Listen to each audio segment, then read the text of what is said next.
Goal, nation's leading institute.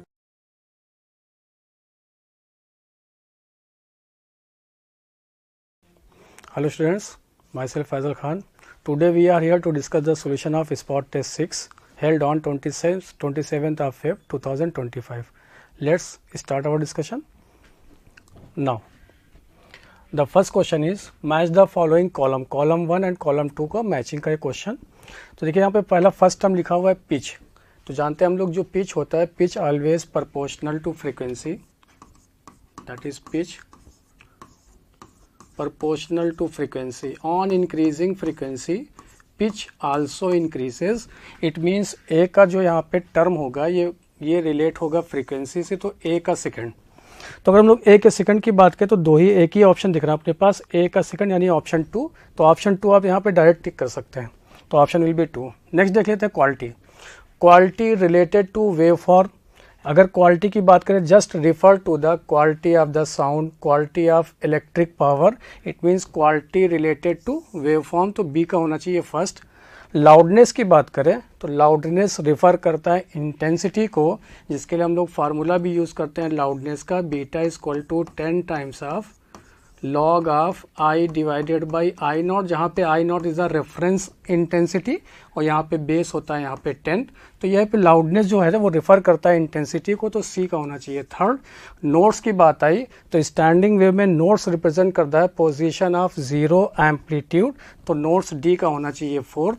तो ऐसा कहाँ देखने को मिला, ए का सेकेंड, बी का फर्स्ट, सी का थर्ड एंड डी का फोर्थ, तो option will B second. Now the next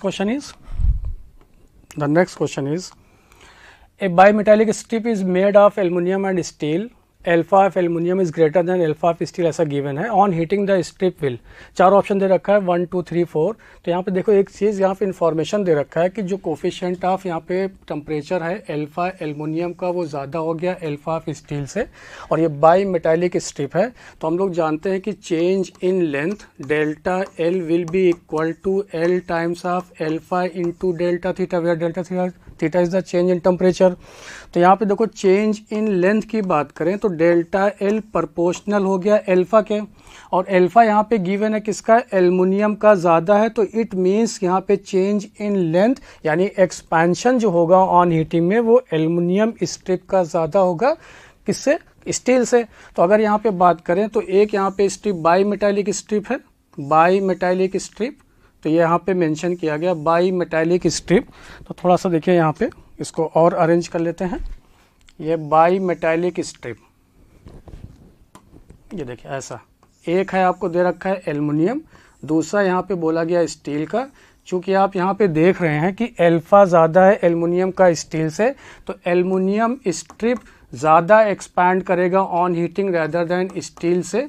तो अकॉर्डिंग टू ऑप्शन अगर हम लोग बात करें, जो स्टील होगा वो बेंड करेगा ऑन द कॉन्केव साइड, ये आपको देखने को मिला, तो option will be 4.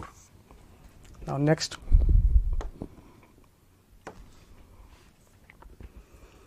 Question number 3. A uniform square plate has a small piece Q of an irregular shape removed and glued to the center of the plate, leaving a hole behind as shown in figure. The moment of inertia about the z axis is.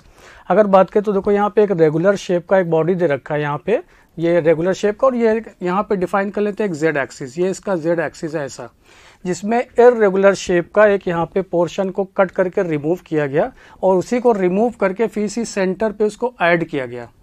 तो बात यहाँ पे आती है कि हम लोग जानते हैं जो मोमेंट ऑफ इनर्शिया होता है वो मोमेंट ऑफ इनर्शिया डिपेंड करता है, अगर ये एक्सिस ऑफ रोटेशन है तो इस एक्सिस ऑफ रोटेशन के अराउंड मास का डिस्ट्रीब्यूशन के पैटर्न के ऊपर, और साथ साथ में इस मास का परपेंडिकुलर डिस्टेंस कितना होगा एक्सिस ऑफ रोटेशन से, इस फैक्टर के ऊपर डिपेंड करता है मोमेंट ऑफ इनर्शिया. यानी मोमेंट ऑफ इनर्शिया की बात करें तो आई इक्वल टू लिख सकते हैं आप यहाँ पे mr². अभी क्या किया गया, यहाँ पे इररेगुलर शेप के एक ऑब्जेक्ट को कट करके प्लेस कर दिए हम लोग सेंटर पे, यानी कि ये मास नियर हो गया, वेरी क्लोज हो गया किसके, जेड एक्सिस के अबाउट, यानी एक्सिस ऑफ रोटेशन के अबाउट, जेड एक्सिस के अबाउट होने की वजह से मोमेंट ऑफ इनर्शिया यानी मास का डिस्ट्रीब्यूशन अब अलोंग द जेड एक्सिस ज़्यादा इसके नियर देखने को मिला, जिसकी वजह से मोमेंट ऑफ इनर्शिया क्या होगा, सिस्टम को डिक्रीज करेगा. तो option will B second. Next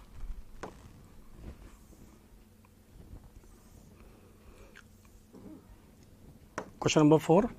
In a Wheatstone bridge, the battery and galvanometer are interchanged, then the deflection in galvanometer will be. अगर हम लोग बात करें यहाँ पे व्हीटस्टोन ब्रिज के लिए, तो व्हीटस्टोन ब्रिज बेस्ड होता है ये 4 आर्म के रेजिस्टेंस के रेशियो के ऊपर.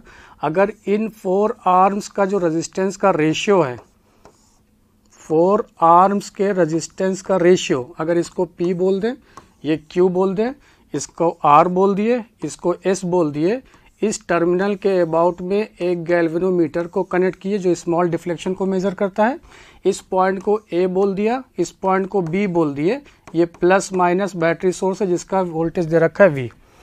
बात ये होती है व्हीटस्टोन ब्रिज इस पैटर्न पे बेस्ड होता है कि अगर आर्म के रेजिस्टेंस का रेशियो P और Q का रेशियो इक्वल हो जाए R और S के रेशियो के, या फिर इसी को आप बोल सकते हैं P बाई R का रेशियो जस्ट इक्वल हो जाए Q बाई S के रेशियो से, तो यहाँ पे पोटेंशियल A और B के बीच में जो पोटेंशियल डिफरेंस होगा वो 0, यानी कि पोटेंशियल का वैल्यू रिमेन सेम. तो यहाँ से कोई भी करंट फ्लो नहीं करेगा. ये कहलाता है बैलेंस्ड व्हीटस्टोन ब्रिज का कंडीशन. अगर ये रेशियो फुलफिल हो रहा है तो यहाँ पे आप इस वोल्टेज सोर्स को इससे चेंज कर दें और इसको यहाँ पे चेंज कर दें, तो ये इसके व्हीटस्टोन ब्रिज के बैलेंस कंडीशन को अफेक्ट नहीं करता. It means option remain same 2 because does not change. Next.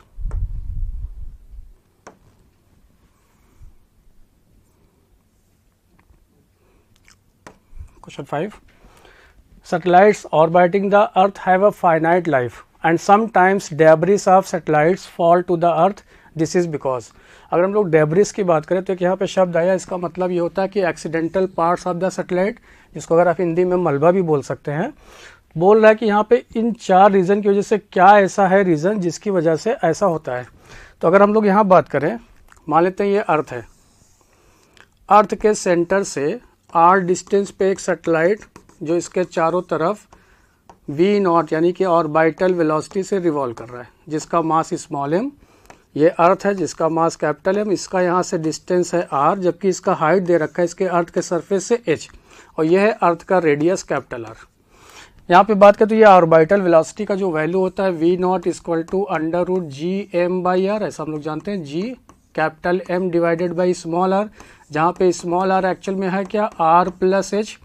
साथ साथ में अगर ये सैटेलाइट इसके चारों तरफ रिवॉल्व कर रहा है तो इसके पास एक टोटल एनर्जी होगा. ये बनाता है एक बाउंड सिस्टम, और उस बाउंड सिस्टम के लिए जो टोटल एनर्जी होगा उसको लिखते हैं total energy, that is minus times of gm into small m divided by 2r, और जहाँ पे r क्या है, अगेन r प्लस h की वैल्यू.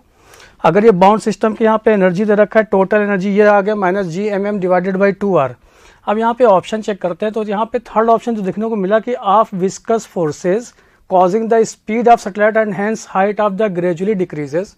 बात आती है यहाँ पे ये विस्कस फोर्स एक्चुअल में होता क्या है. विस्कस फोर्स को एटमॉस्फेरिक फ्रिक्शन भी बोलते हैं हम लोग, यानी विस्कस फोर्स का मतलब ये हो गया कि विस्कस फोर्स होता है due to interaction of upper layers of the earth atmosphere, जहाँ पे गैस के मॉलिक्यूल्स मौजूद होंगे. वही विस्कस फोर्स क्या करेगा भाई, ये विस्कस फोर्स Fv डिक्रीज करेगा टोटल एनर्जी को. टोटल एनर्जी ऑफ सैटेलाइट को डिक्रीज किया, टोटल एनर्जी है निगेटिव फॉर्म में. अगर ये डिक्रीज किया तो इसका वैल्यू इट मीन्स क्या होगा, इसका वैल्यू मोर निगेटिव हो जाएगा डिक्रीज करने पे. ऑलरेडी ये निगेटिव था, डिक्रीज करने पे इसकी वैल्यू और मोर निगेटिव हो गया. ये तभी पॉसिबल होगा जब निगेटिव वाले टर्म में जो बेस दे रखा है, यानी यहाँ पे R, ये डिक्रीज करना चाहिए. अगर R डिक्रीज हुआ तो इट मीन्स R तो था R प्लस h के बराबर, तो हाइट ऑफ द, यहाँ पे जो टर्म आएगा हाइट का, वो भी क्या होगा, डिक्रीज करेगा. अगर R डिक्रीज किया तो with increase of orbital velocity, तो ऑप्शन एक ही देखने को मिला, hence height too gradually decreases, तो option will be 3. Next.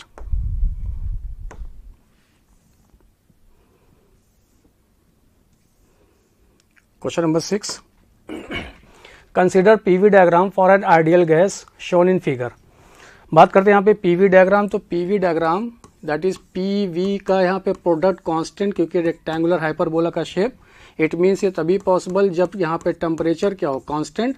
Temperature अगर कांस्टेंट होगा तो उस केस में पूछा गया कि out of the following diagrams which represent the temperature and pressure diagram. तो टेम्परेचर यहाँ पे अगर कांस्टेंट है तो देखो ये ऑप्शन तो अपने आप गलत हो गया, क्योंकि यहाँ पे टेम्परेचर इंक्रीजिंग, यहाँ पे टेम्परेचर देखिए क्या है कि टेम्परेचर के बदलने के साथ में प्रेशर यहाँ पे कांस्टेंट, तो ये भी यहाँ पे गलत हो रहा है। देखना है यहाँ पे टेम्परेचर कांस्टेंट तो वाई एक्सिस में टेम्परेचर, वाई एक्सिस में टेम्परेचर, ऑप्शन आइदर थर्ड होगा, ऑप्शन आइदर फोर्थ होगा। लेकिन यहाँ पे क्या देख रहे हैं कि P inversely proportional to pressure inversely proportional to volume, और इस केस में 1 से 2 तक जाने में वॉल्यूम क्या हो रहा है यहाँ पे इंक्रीज। देखिए पहले यहाँ पे V1 है, अब वॉल्यूम है V2, तो ऑन इंक्रीजिंग वॉल्यूम, वॉल्यूम के इंक्रीज करने के साथ प्रेशर क्या होगा, डिक्रीज करेगा। और प्रेशर यहाँ पे डिक्रीज कहाँ पे कर रहा है, थर्ड या फोर्थ में, तो देखने को मिला 1 से 2, it means option will B option 3 होगा। ये जहां देखने को मिलेगा वही ऑप्शन, तो option will be first. The correct graph is 3, then option will be first. Now question number 7. A body of mass m executing a system whose displacement and velocity at a time t is given by x is equal to a sin omega t and v is equal to a omega cos omega t. Then match the following. देखिए यहाँ पे दे रखा v is equal to a omega cos omega t। अगर आप इसकी equation को लिखो तो v is equal to यहाँ पे v max into cos of omega T लिख सकते हैं। जानते हैं हम लोग किसी भी साइनोसॉइडल फंक्शन के साथ में जो लिखा हुआ टर्म होता है, ये लेफ्ट साइड में लिखी हुई क्वांटिटी का ऑलवेज मैक्सिमम वैल्यू होता है। तो अगर यहाँ बात करें मैक्सिमम वेलोसिटी, तो यहाँ पे डी का होना चाहिए फर्स्ट, पहले इसको चेक कर लिए। तो डी का फर्स्ट देखिए सिर्फ एक ऑप्शन में दिखा, कहीं पे और डी का फर्स्ट एक ऑप्शन में यहाँ दिख रहा है, तो यानी ऑप्शन या तो फर्स्ट हो गया तो ऑप्शन 4 होगा। सिमिलरली यहाँ पे मैक्सिमम एक्सेलरेशन की बात करें तो चूंकि जानते हैं x equal to a sin omega T, ऐसा मेंशन है ऊपर डिस्प्लेसमेंट का इक्वेशन सिस्टम का। इसको एक बार डिफरेंशिएट किए तो वेलोसिटी का टर्म आया dx बाई dt, जो कि होता कितना है a omega cos omega T, इसलिए हम लोग ये वेलोसिटी का मैक्सिमम वैल्यू लिखे। एक बार और डिफरेंशिएट किया गया तो एक्सेलरेशन मिला उस पार्टिकल का जो SHM कर रहा है, जिसका वैल्यू आ गया minus of a omega square sine omega T, because cos omega T का डिफरेंशिएशन माइनस साइन होता है और ओमेगा टी का और किए तो ओमेगा बाहर आके मल्टीप्लाई हो गया। तो ये जो वैल्यू मिला ये मैक्सिमम वैल्यू है एक्सेलरेशन का, तो ई का होना चाहिए यहाँ पे सेकंड। अब देखिए ई का सेकंड सिर्फ एक ही ऑप्शन में दिख रहा है आपको फर्स्ट, तो आप डायरेक्ट यहाँ पे फर्स्ट यहाँ पे टिक कर सकते थे। लेकिन यहाँ आया पोटेंशियल एनर्जी के बारे में बात करें तो पोटेंशियल एनर्जी ऑफ SHM करते हुए पार्टिकल का, तो क्या इसको हाफ ऑफ के एक्स स्क्वायर लिख सकते हैं, जहाँ पे के क्या है यहाँ पे कांस्टेंट। तो देखिए हम लोग जानते हैं कि ओमेगा का जो वैल्यू होता है एंगुलर यहाँ पे फ्रीक्वेंसी, इसको k बाई एम लिखा करते हैं, तो k बराबर आ गया m ओमेगा स्क्वायर। तो यहाँ पे potential energy is equal to half of k की जगह पे लिखे m ओमेगा स्क्वायर, और x का वैल्यू यहाँ दे रखा तो उसका स्क्वायर किया तो आ गया a square into sine square omega T. और हम लोग एक फार्मूला भी जानते हैं कि देखिए कॉस ऑफ 2 ओमेगा टी बराबर होता है cos of 2 omega T is equal to 1 minus 2 sine square omega T, या फिर 1 plus 2 cos square omega T. ये फार्मूला जानते हैं, तो देखिए यहाँ से क्या लिख सकते हैं हम लोग, साइन स्क्वायर ओमेगा टी की जगह पे ये value 1 minus cos of 2 omega T divided by 2, और यहाँ से कॉस स्क्वायर ओमेगा टी की जगह पे आ जाएगा 1 plus cos of 2 omega T divided by 2। Trigonometry का थोड़ा सा यूज़ किया गया, तो क्या इस साइन स्क्वायर ओमेगा टी की जगह पे लिख सकते हैं हम लोग 1/2, तो 1/2 से मल्टीप्लाई होकर ये 2 बाहर तो आ गया ये 4, 1/4 m omega square a square into 1 minus cos 2 omega T sign square omega T की जगह पे। तो पोटेंशियल एनर्जी यानी a का होना चाहिए 4, तो a को यहाँ पे मिला दिए 4 से, तो a का 4 देखिए यहाँ मैच हो रहा है।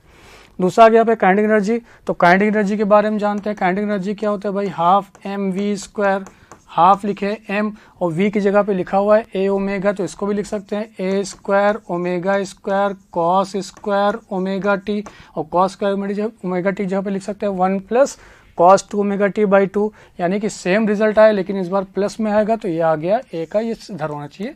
तो एक आपके पास बचा, दोनों को जब आप ऐड करते हैं तो sign square omega T cos square omega T हो जाता है 1। किसके लिए बात की हम लोग, टोटल एनर्जी के लिए, that is kinetic plus potential energy का सम, ये टाइम से इंडिपेंडेंट एक constant quantity, that is half m omega square. तो यहाँ पे होना चाहिए 5th, तो एक ही ऑप्शन दिखा आपको फर्स्ट, तो answer will be first. Next question,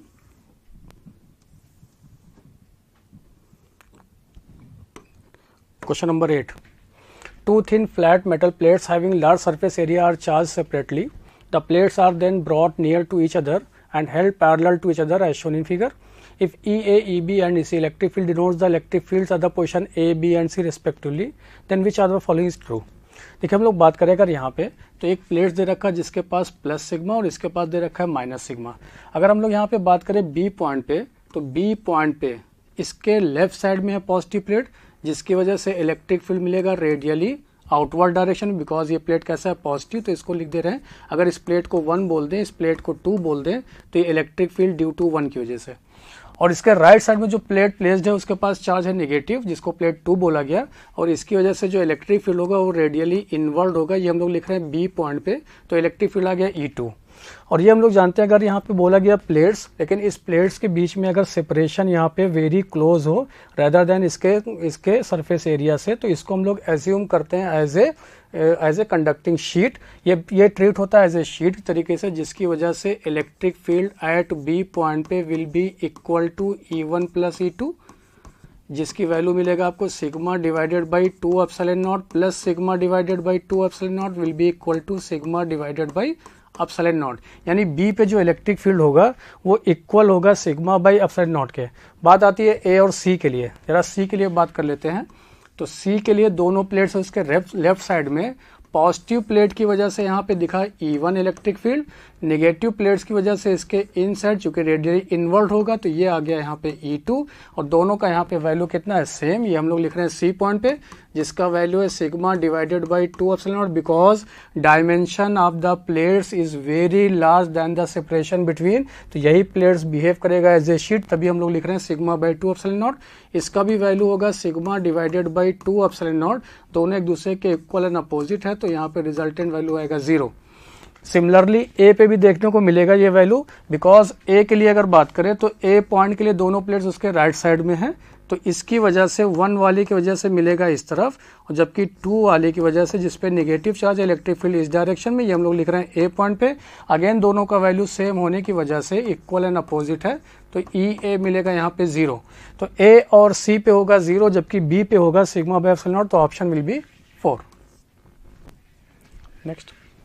Next question. Question number 9. The given length is broken into 4 parts rearranged as shown. If the initial focal length is f by 2, then after rearrangement the equivalent focal length. देखिए हम लोग जानते हैं कि अगर यहाँ पे आपके पास एक लेंस है और इस लेंस का अगर फोकल लेंथ f और इसका पावर p है तो इस लेंस को अगर आप कट करते हैं along the principal axis cut करने पे इसका फोकल लेंथ और power remain same. Along the principal axis cut करने पे focal length and power remain same. लेकिन अगर इसको आप वर्टिकली यानी वाई एक्सिस के लॉन्ग अगर आप कट कर रहे हैं ऐसा कुछ, लेकिन अगर आप इसी लेंस को ऐसे कट किए, कट करने के बाद में एक पोर्शन आपको कुछ ऐसा मिला, दूसरा पोर्शन आपको ऐसा मिला तो इस पोर्शन का जो पावर होता है वो क्या हो जाता है पावर हो जाता है p/2 जबकि यहाँ पे फोकल लेंथ हो जाता है इसका डबल। पावर हो जाता है यहाँ पे हाफ और फोकल लेंथ हो जाता है इसका double. Power becomes half, focal length becomes double. तो इस वाले पोर्शन का भी फोकल लेंथ हो जाएगा डबल अगर इसका फोकल लेंथ f और पावर p है। तो सेम यहाँ पे अरेंजमेंट बोला गया कि पहले यहाँ पे देखिए जो इनिशियल वैल्यू था यानी कि एक लेंस है, ये एक लेंस जिसका इनिशियल फोकल लेंथ दे रखा है आपको f/2 ना कि f। इसको आपने कट किया ये प्रिंसिपल एक्सिस के लॉन्ग कुछ ऐसा आपने कट किया, कट करके इसको अरेंज किए। जस्ट अभी इसी कॉन्सेप्ट की बात की तो इसका भी फोकल लेंथ कितना होगा f/2 तो इसका भी फोकल लेंथ कितना हो जाएगा f/2। अब इसी f/2 को आपने ऐसे कट किया y एक्सिस के लॉन्ग। जैसे ही आपने कट किया देखिए आपके पास ये सिस्टम था ऐसा, ये ऐसा जिसके पास फोकल लेंथ है f/2। अब आपने इसको ऐसे कट किया, जैसे ऐसे कट करेंगे तो ये वाला पोर्शन अब अरेंज कैसे होगा, नीचे भी आपने ऐसे अरेंज कर लिया। देखिए ऐसा आप इसको भी ऐसे कट कर रहे हैं। कट करने के बाद में आपके पास जो पोर्शन बचा, एक पोर्शन आ गया ये इस तरफ का और एक पोर्शन आपके पास आ गया ये। जब भी हम लोग y एक्सिस के लॉन्ग कट करते हैं तो फोकल लेंथ बिकम्स डबल। तो अभी इसके पास फोकल लेंथ टोटल था कितना f/2। कट करने के बाद में इसी का वैल्यू 2 टाइम्स हो गया f/2 यानी कि कितना आ गया ये f। सिमिलरली इसका भी वैल्यू कितना आ जाएगा f, यानी हर एक पार्ट का 1 2 3 4 जिसको कट किए हैं, हर एक पार्ट का फोकल लेंथ कितना होगा f, यानी कि इसका भी फोकल लेंथ अरेंज हो गया f, इसका भी f, इसका भी f और इसका भी f। अब सबको कांटेक्ट में प्लेस किए, जैसे ही कांटेक्ट में प्लेस करते हैं तो जो इक्विवेलेंट फोकल लेंथ होता है, equivalent focal length when lenses are placed in contact will be equal to 1 upon f1 plus 1 upon f2 plus 1 upon f3 and plus 1 upon f4। तो ये 1 upon f हो गया, दैट इज 4 बाई एफ, सबकी वैल्यू same है, तो ये focal length कितना आ गया, f equal to f by 4। तो option will be first. Next question,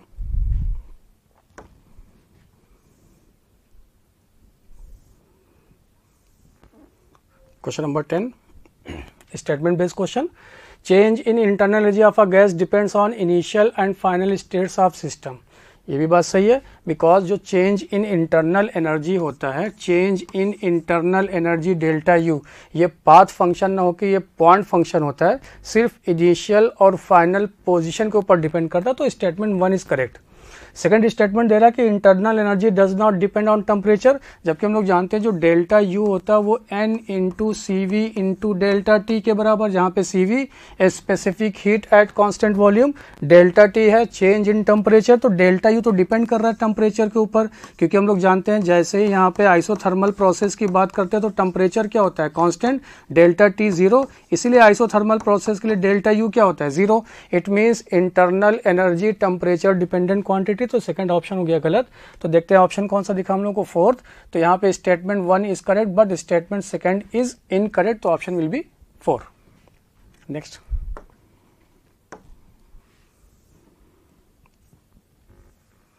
question number 11, the electric flux through the surface 1, 2, 3 and 4 यहाँ पे दिया गया।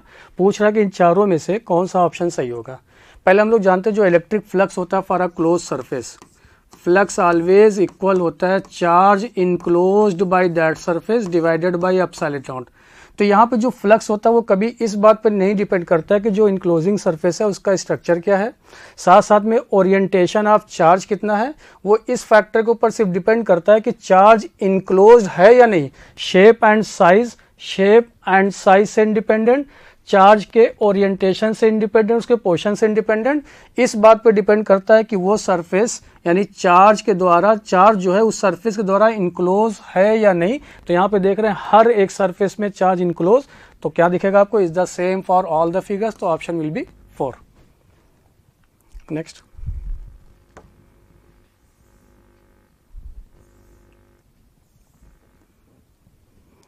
Question number 12, the self inductance capital L of a solenoid of length small l and area of cross section capital A with a fixed number of turns and decreases।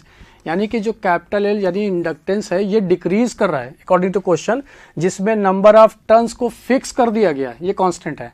तो हम लोग जानते हैं यहाँ पे किसी भी सोलेनॉइड के लिए जो सेल्फ इंडक्टेंस होता है उसका वैल्यू क्या होता है, B self inductance capital L is equal to mu naught times of n square a into divided by l। ये कैसे हम लोग लिखे, चूंकि जानते हैं सोलेनॉइड के लिए जो मैग्नेटिक फील्ड होता है inside the solenoid mu naught ni, और जहाँ पे स्मॉल n क्या होता है, number of turns per unit length into i, ऐसा लिख लिए। उस सोलेनॉइड से जो लिंक्ड फ्लक्स होगा, फ्लक्स को कैसे लिखेंगे, f equal to number of turns अगर n है तो b इंटू a लिखेंगे। तो यहाँ पे ये वैल्यू मिला mu naught n square a divided by l into I, और जानते हैं हम लोग फ्लक्स को जब भी लिखते हैं सेल्फ इंडक्टेंस के टर्म में तो l इंटू आई कंपेयर करने पे वही यहाँ पे लिखे हम लोग सेल्फ इंडक्टेंस। तो बोल रहा है यहाँ पे ये तो कांस्टेंट हो गया ये टर्म, बिकॉज n को तो फिक्स कर दिए, तो l प्रोपोर्शनल दिखा एरिया ऑफ क्रॉस सेक्शन और लेंथ के। l को डिक्रीज कराना है, डिक्रीज कराना तो ये तभी पॉसिबल होगा जब एरिया क्या हो, डिक्रीज करे, लेकिन लेंथ को क्या करना पड़ेगा, इंक्रीज। तो ऑप्शन कौन सा दिखा, थर्ड, जहाँ पे l increases and a decreases, तो ऑप्शन विल बी 3। नेक्स्ट,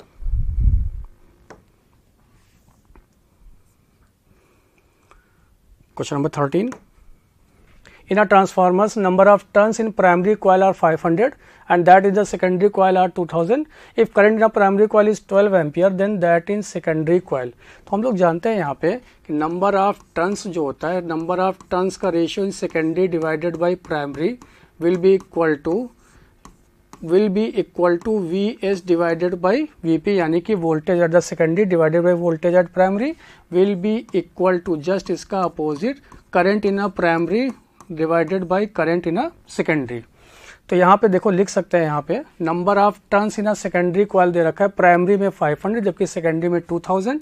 तो यहाँ पे जस्ट वैल्यूज पुट किए 2000 डिवाइडेड बाई प्राइमरी कॉइल का टर्न दे रखा है 500, जबकि यहाँ पे प्राइमरी में करंट दे रखा है 12, प्राइमरी में करंट है 12। पूछा आपसे सेकेंडरी में करंट क्या होगा, 2 0 से ये कट हो गया, ये 4 हो गया, तो IS सॉल्व करने पे आ गया यहाँ पे 3 एम्पियर। तो option will be 3। Now, next question. Question number 14. The ratio of contribution made by the electric field and magnetic field components in the intensity of an EM wave. Electromagnetic waves में electric field और magnetic field के द्वारा कितना contribution होता है ये बताना है आपको इंटेंसिटी का। तो देखिए हम लोग जानते हैं यहाँ पे energy stored per unit volume, यानी कि energy density of electric field UE की बात करें तो होता कितना, half epsilon not into E square. और जबकि अगर यहाँ पे बात करें मैग्नेटिक फील्ड के लिए तो ये होता है UB लिख रहे हैं, that is B square divided by 2 mu naught. लेकिन यहाँ पे बात हो रही है किसके लिए, इलेक्ट्रिक फील्ड और मैग्नेटिक फील्ड के लिए, तो क्या यहाँ पे U नॉट और B नॉट भी लिख सकते हैं। देखिए यहाँ पे जरा चेक कर लेते हैं, सिंस हम लोग जानते हैं यहाँ पे फ्री स्पेस की बात हुई तो C इक्वल टू लिख सकते हैं E not divided by B not, because ये इलेक्ट्रोमैग्नेटिक वेव्स के लिए एप्लीकेबल। तो यहाँ से E नॉट का वैल्यू लिख सकते हैं हम लोग C into B naught. Check कर लेते हैं कि क्या यहाँ पे एनर्जी डेंसिटी दोनों के लिए कितना होगा। तो पहले इलेक्ट्रिक फील्ड के लिए जो लिखे थे half of epsilon naught into E not का स्क्वायर, तो क्या इस E नॉट की जगह पे लिख सकते हैं half of epsilon not, E not की जगह पे लिखे C इंटू B नॉट, जहाँ पे C क्या है, स्पीड ऑफ लाइट का होल स्क्वायर। इसको और सॉल्व किया तो दिखा half of epsilon naught into C square into B naught का square, that is energy density of electrostatic electric field के लिए, half epsilon naught C square into B naught का स्क्वायर। सिंस देखिए ये भी हम लोग जानते हैं कि फ्री स्पेस में C जो होता है वो 1/√μ नॉट इंटू एप्सिलॉन नॉट के प्रोडक्ट के बराबर, यानी कि क्या यहाँ से म्यू नॉट एप्सिलॉन नॉट को 1/C स्क्वायर लिख सकते हैं। क्या यहाँ पे epsilon naught into C square को लिख सकते हैं 1/μ नॉट। ये वैल्यू देखो यहाँ पे पुट कर दी है। तो energy density in electric field will be equal to half of, इसकी जगह पे आ गया 1/μ नॉट, तो ये हो गया B not square divided by mu naught. और यही तो था energy density for a magnetic field also. तो दोनों के लिए इक्वल डिस्ट्रीब्यूशन देखने को मिला, तो ऑप्शन विल बी 3। नेक्स्ट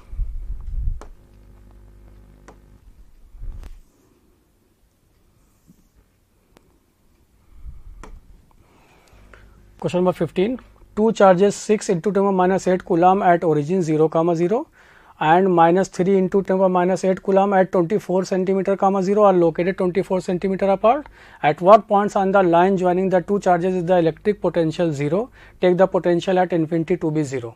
तो देखिए यहाँ पे क्या बोल रहा है आपसे कि एक तो यहाँ पे चार्ज प्लेस है ओरिजिन पे, दूसरा चार्ज प्लेस है 24, 0 पे, यानी इसकी वैल्यू को लिख सकते हैं यहाँ पे Q1 मान लेते हैं, दैट इज 6 इंटू 10⁻⁻8 कूलम।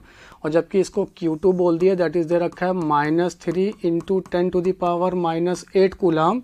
इनके बीच का जो सेपरेशन है वो दे रखा है 24 सेंटीमीटर का, ये कूलम यहाँ पे मेंशन। फिर देखिए यहाँ पे अगर 24 सेंटीमीटर दे रखा है तो बोल रहा कि पोटेंशियल कहाँ पर 0 होगा।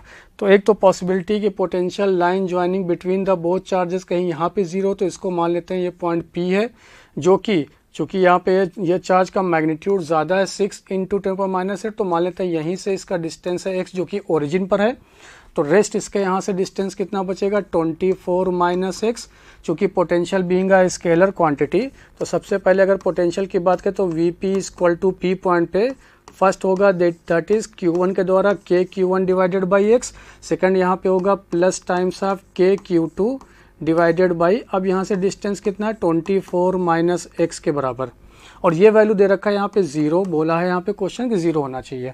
और ये वैल्यू Q2 का कैसा है नेगेटिव, तो क्या यहाँ से आप लिख सकते हैं K into 6 into 10⁻⁸ divided by x, value put कर दिया Q1 का, मस्ट बी इक्वल टू ये वैल्यू है 3 इंटू 10⁻⁸ इंटू K जहाँ पे कॉन्स्टेंट 1/4 पे एप्सिलॉन नॉट डिवाइडेड बाई इसको लिखे 24 माइनस ऑफ एक्स, देखो ये वैल्यू कट हो गया, 3 से 6 कट हुआ, तो यहाँ से क्या देखने को मिला, क्रॉस मल्टीप्लाई भी कर लिए, तो ये 48 माइनस 2x क्रॉस मल्टीप्लाई इधर किए तो आ गया x, तो ये वैल्यू आ गया, ये वैल्यू आपको दिखा that is 3x equal to 48, तो x का वैल्यू आ गया 16 सेंटीमीटर। यानी एक पॉसिबिलिटी कि 16 सेंटीमीटर x का वैल्यू है, y पे 0 है, क्योंकि चार सिस्टम x एक्सिस के लॉन्ग इसलिए y का वैल्यू 0, तो एक ऑप्शन दिखा 16 प्लस का, तो प्लस का 16 एक ही में दिख रहा, तो डायरेक्ट आप इसको टिक कर सकते थे ऑप्शन 2। लेकिन सेकंड भी चेक कर लेते हैं। तो अभी इसी सिस्टम में यहाँ जो एज्यूम किए थे ये ओरिजिन पे था, दूसरा यहाँ पे इसको चार्ज को Q1, इसकी वैल्यू Q2, फिर बाद में वैल्यूज पुट कर देंगे। मान लेते हैं इस बार जो लाइन ज्वाइनिंग के आउटसाइड में वो पॉइंट जहाँ पे इसका वैल्यू 0 पोटेंशियल का, उसको कैपिटल Q मान लिए, तो इस वाले पॉइंट से इसका डिस्टेंस मान लेते हैं x है, जबकि यहाँ पे ये दोनों का सेपरेशन दे रखा है 24 सेंटीमीटर, तो ये डिस्टेंस इस चार से कितना बचेगा आपके पास, x माइनस 24 ऑफ सेंटीमीटर। अगेन Q पे पोटेंशियल 0, तो it means K Q1 divided by x must be equal to K Q2 divided by, अब सेपरेशन है x माइनस 24, सारी वैल्यूज को पुट किए तो 6 into 10 to the power minus 8, K से के कट हो गया, divided by x will be equal to 3 into 10 to the power minus 8 divided by x माइनस 24। अगेन ये कट हुआ तो क्रॉस मल्टीप्लाई किए तो आज दिखा 2x माइनस, यहाँ पे 2 आएगा तो ये दिखा 48 इज इक्वल टू, ये आ गया x, तो x का वैल्यू यहाँ से देखने को मिला 48 सेंटीमीटर। तो ऑप्शन कौन सा आया, सेकंड। नेक्स्ट क्वेश्चन,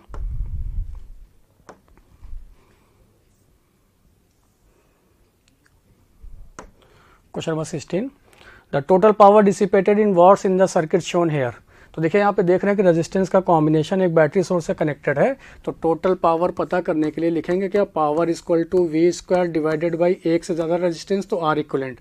तो पता करना होगा यहाँ पे सिर्फ आर इक्वलेंट की वैल्यू क्या होगा, तो देखिए यहाँ पे 18 और 9 ये दोनों किस में दिख रहे हैं, पैरेलल में, तो पहले इसका जरा इक्वलेंट पता करते हैं 18 और 9 का, तो क्या लिखेंगे 18 into 9 R1 R2 divided by R1 plus R2, ये हम लोग फॉर्मूला यूज़ कर रहे हैं, दैट इज 18 प्लस 9, इसको और सॉल्व किए, ये आ गया 18 इंटू 9 डिवाइडेड बाई 27, तो ये आ गया 6 ओम।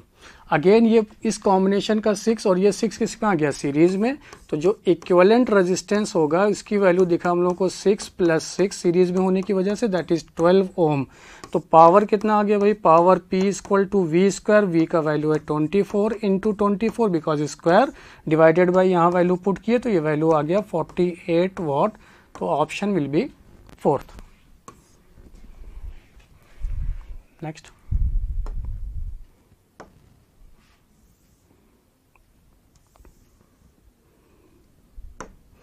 Question number 17. A secondary cell after long use has a EMF of 1.96 volt and a large internal resistance of 140 ohm. What maximum current can be drawn from the cell? तो देखिए maximum current की जब भी बात होती है तो maximum current का जो केस मिलता है वो short circuiting of the cell के केस में देखने को मिलता है, जो कि होता है कितना, I max equal to E M F of the cell divided by internal resistance of the cell.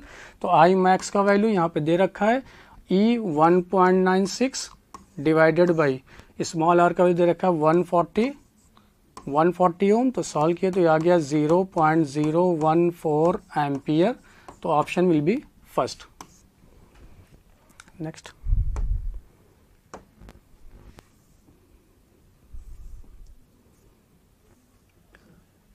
Question number 18. PQ and RS are long parallel conductors separated by certain distance. M is the midpoint between them. See the figure. The net magnetic field at M is B. पहले इन दोनों की वजह से जो net magnetic field है capital M पर, उसका value है capital B. Now the current 6 ampere is switched off. Then the field at M becomes क्या हो जाएगा, ये चार ऑप्शन दे रखा है. तो पहले देखो, अगर हम लोग यहाँ पे बात करें जो कैपिटल M पॉइंट है, ये दोनों वायर PQ और RS के जस्ट मिड पॉइंट पे हैं. अगर मिड पॉइंट पे तो मान सकते हैं कि इसका जो सेपरेशन होगा यहाँ से मान लेते हैं वो D है, तो इससे भी इसका सेपरेशन यहाँ से चूंकि मिड पॉइंट होने की वजह से बोल दिया यहाँ पे D है. अगर हम लोग बात करें जो M पॉइंट है वो PQ वायर जिसमें 6 एम्पियर करंट फ्लो कर रहा है उसके राइट साइड में है. इस वायर के राइट साइड में है। तो इस वायर के लिए अगर हम लोग मैग्नेटिक फील्ड की बात करें, इस वायर के द्वारा current flowing current carrying conductor wire की वजह से एम पॉइंट पे मैग्नेटिक फील्ड, तो यहाँ पे right hand palm rule use करते हैं। थंब को करेंगे along the direction of current, rest finger towards point P, palm जिस डायरेक्शन में पुश किए, पाम जिस डायरेक्शन में उधर मैग्नेटिक फील्ड, तो इसकी वजह से एम पॉइंट पे magnetic field into the plane आया। चेक करते हैं सेकंड यानी आर एस वाले की वजह से मैग्नेटिक फील्ड क्या होगा एम पॉइंट पे। तो जरा से यहाँ पे ऐसे घूम गए, बिकॉज थंब को करना है along the direction of current, rest finger towards point जहां पे पता करना मैग्नेटिक फील्ड, इसलिए ऐसे रोटेट किए। तो यहाँ पे थंब इधर गया, ये इस पॉइंट पे गया, तो अब पुश किए, पाम आया फॉरवर्ड डायरेक्शन में। इट मीन्स इस वायर की वजह से एम पॉइंट पे जो मैग्नेटिक फील्ड होगा वो आउटवर्ड होगा, यानी कि net magnetic field M point पे, net magnetic field at point M due to both wire, एक की वजह से होगा B1, दूसरी की वजह से होगा माइनस का B2, चूंकि डायरेक्शन दोनों का अपोजिट, सेपरेशन सेम, चूंकि यहाँ पे करंट का मैग्नीट्यूड ज्यादा इसलिए ये इससे बड़ा होगा, इसलिए यहाँ पे B1 माइनस B2 किए। तो वैल्यूज पुट किए यहाँ पे, ये वैल्यू आपको दे रखा है, दैट इज म्यू नॉट, किसी भी स्ट्रेट वायर की वजह से होता है mu naught I divided by 2 pi R, और आर का वैल्यू D, माइनस इसको लिखे म्यू नॉट, करंट का वैल्यू है 3 डिवाइडेड बाई 2 पाई डी। चूंकि किसी भी इनफाइनाइट वायर की वजह से जो मैग्नेटिक फील्ड होता है उसका वैल्यू लिखते हैं हम लोग 2 पाई आर, बी की value mu naught I divided by 2 pi R. तो इसको सॉल्व किए तो ये वैल्यू आ गया आपके पास 6, ये बेस कॉमन, ये सब सेम हो गया, तो ये वैल्यू आया 3 mu naught divided by 2 pi D. Capital B का वैल्यू एट कैपिटल एम, जिसको बोला गया इसका वैल्यू कैपिटल बी है, क्वेश्चन नंबर 1। अब बोला गया कि यहाँ पे 6 एम्पियर का जो इसको स्विच ऑफ कर दिए, जैसे स्विच ऑफ किया तो बचा आपके पास कौन सा सिर्फ वायर, 3 एम्पियर वाला। अब इस 3 एम्पियर वाले की वजह से जो मैग्नेटिक फील्ड होगा बी डैश एम पॉइंट पे, उसको लिखेंगे हम लोग म्यू नॉट आई का value 3 divided by 2 pi D. यही वैल्यू पहले भी आया था हम लोगों का, यही वैल्यू देखिए फिर आया, तो बी एम डैश अभी भी किसके बराबर आ गया, कैपिटल बी के बराबर। तो after removing 6 ampere, magnetic field at point capital M due to 3 ampere will remain same, that is B. तो option will be first. Next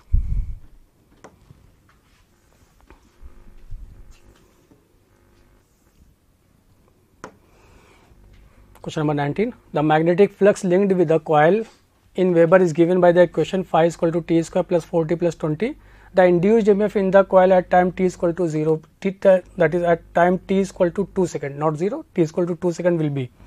तो देखिए अगर हम लोग यहाँ पे फ्रॉम फैराडेज लॉ से बात करें तो induced EMF will be equal to minus times of D phi by D T, यानी यहाँ पे इसको डिफ्रेंशिएट करना होगा टाइम के रिस्पेक्ट में। वो फंक्शन आपको दे रखा है यहाँ पे फ्लक्स का टी के टर्म में, तो डिफ्रेंशिएट किया तो क्या मिला आपको 2t प्लस 4 टी का 1, ये कांस्टेंट टर्म इसका 0, लेकिन बाहर एक माइनस साइन पहले से ही ऑलरेडी यहाँ पे मेंशन। अब बोल रहा है कि जो इंड्यूस्ड ईएमएफ का वैल्यू होगा वो at t equal to 2 second पे कितना होगा, that is t equal to 2 second पे माइनस टाइम्स है, तो जहाँ पे t वहाँ पे 2 पुट किए, प्लस 4, तो दैट इज आ गया माइनस का 8 वोल्ट। तो option will be second. Next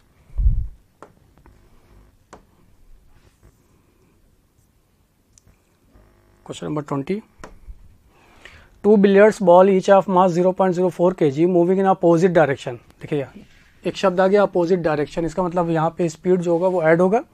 with speed 7.5 metre per second collide and rebound with the same speed, what is the impulse imparted to each ball due to the other.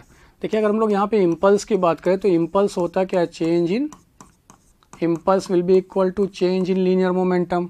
Change in linear momentum का मतलब delta P equal to P2 minus P1, लेकिन direction दोनों का opposite. यहाँ पे mass same, तो मास इसको लिख सकते हैं V2 माइनस V1, तो एक का स्पीड यहाँ पे एक डायरेक्शन जबकि दूसरा अपोजिट डायरेक्शन में आ रहा है, तो दोनों क्या हो जाएंगे, ऐड होने पे दोनों की स्पीड सेम है, तो लिख सकते हैं इसको 2mv। सारी वैल्यूज को यहाँ पे पुट किए, ये 2 मास दे रखा है आपको 0.04 और स्पीड यहाँ पे दे रखा है आपको 7.5, तो 7.5 सॉल्व किए तो ये आ गया 0.6 kg मीटर पर सेकेंड। तो option will B second. Next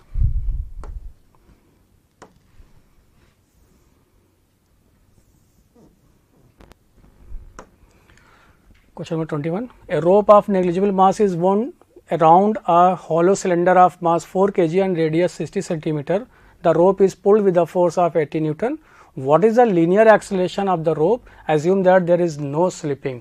तो देखिए यहाँ पे क्या बोल रहा है कि एक हॉलो सिलेंडर है, इस हॉलो सिलेंडर के एक्सिस पे यहाँ पे एक टॉप पे फोर्स लगा रहे हैं, यानी टेंशन फोर्स लगा है, जिसका वैल्यू दे रखा है आपको 18 न्यूटन। ये यहाँ से इसके सेंटर के अबाउट ये रोल करेगा, जिसका यहाँ पे डिस्टेंस यानी रेडियस दे रखा है कैपिटल आर। पूछ रहा है यहाँ पे कि इसका टेंजेंशियल एक्सेलरेशन कितना होगा। तो देखिए हम लोग जानते हैं कि सिंस टॉर्क टाउ बराबर होता है आई इंटू एल्फा और स्लिपिंग ना हो, देयर इज नो स्लिपिंग, तो ये जानते हैं v बराबर आर ओमेगा, और इसी को दोबारा डिफ्रेंशिएट करते हैं तो यही वेलोसिटी बन जाता है एक्सेलरेशन टाइम के रिस्पेक्ट में, ये r, और ये हो जाता है आपका एंगुलर एक्सेलरेशन एल्फा। लेकिन ये जो एक्सेलरेशन होता है ये ऑलवेज टेंजेंशियल होता है, नॉट की centripetal.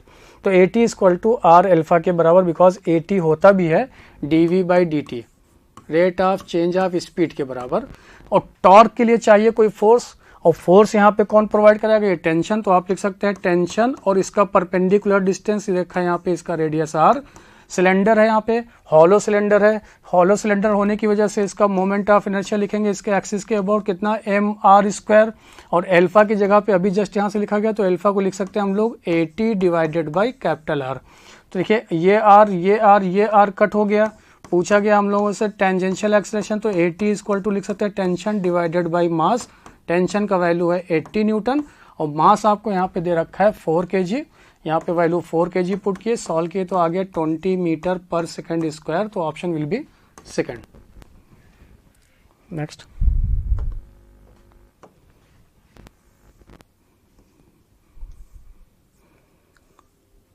Question number 22। An ideal gas undergoes a cyclic process. Cyclic process ABCD as shown in figure. In PV diagram दे रखा है आपको pressure volume diagram. The amount of work done by the gas, हम लोग जानते हैं कि किसी भी साइक्लिक प्रोसेस के लिए in given pressure volume diagram में पता करना हो वर्क डन तो एरिया पता करते हैं। लेकिन ये साइक्लिक प्रोसेस अगर क्लॉकवाइज डायरेक्शन में है, सेंस ऑफ रोटेशन अगर इसका क्लॉकवाइज डायरेक्शन में है साइक्लिक प्रोसेस का, तो उसके लिए वर्क डन पॉजिटिव, और अगर यही साइक्लिक प्रोसेस कंडक्ट हो रहा है एंटी क्लॉकवाइज डायरेक्शन में तो उसके लिए वर्क डन हम लोग लिखते हैं निगेटिव। तो सबसे पहली बात आ गई कि चूंकि ये साइक्लिक प्रोसेस है एंटी क्लॉकवाइज डायरेक्शन में, जिसकी वजह से वर्क डन तो होगा निगेटिव। निगेटिव होने की वजह से अब यहाँ पे लिखेंगे एरिया अंडर पीवी डायग्राम या पीवी ग्राफ, जो भी यहाँ पे दे रखा है प्रेशर वॉल्यूम का ग्राफ। क्या देखने को मिला, रेक्टेंगल, तो यहाँ पे माइनस लिखे, माइनस है तो यहाँ पे बेस कितना दिखा आपको 4v0 माइनस ऑफ v0, और यहाँ पे इसका हाइट कितना दिख रहा है, that is 3p0 minus p0, तो ये वैल्यू आ गया माइनस का यहाँ 4, ये 2 बचा तो माइनस का 6p0 v0, तो option will be first. Next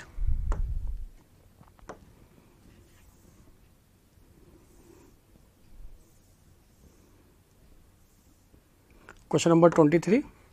A pipe 40 centimetre long is closed at one end पे क्लोज है। Which harmonic mode of the pipe is resonantly excited by a 104 hertz source, speed of the sound दे रखा है in air is 330 metre per second.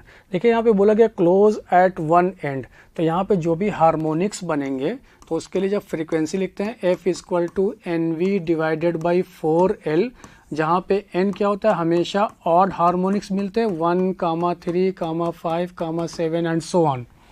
चूँकि यहाँ पे close है one end पे, तो यही फ्रीक्वेंसी दे रखा है आपको 1040 हर्ट्ज के बराबर। नंबर ऑफ हार्मोनिक्स पता नहीं यहाँ पे तो n लिखे, लेकिन स्पीड दे रखा है यहाँ पे साउंड का 330 डिवाइडेड बाई 4, और लेंथ यहाँ पे दे रखा है आपको 40 सेंटीमीटर, तो 40 सेंटीमीटर, तो इसको मीटर में कन्वर्ट कर लिए -2, सॉल्व किए तो ये वैल्यू आ गया n का अप्रॉक्स में 5, तो ऑप्शन दिखा आपको फिफ्थ हार्मोनिक, तो विल बी 3। नेक्स्ट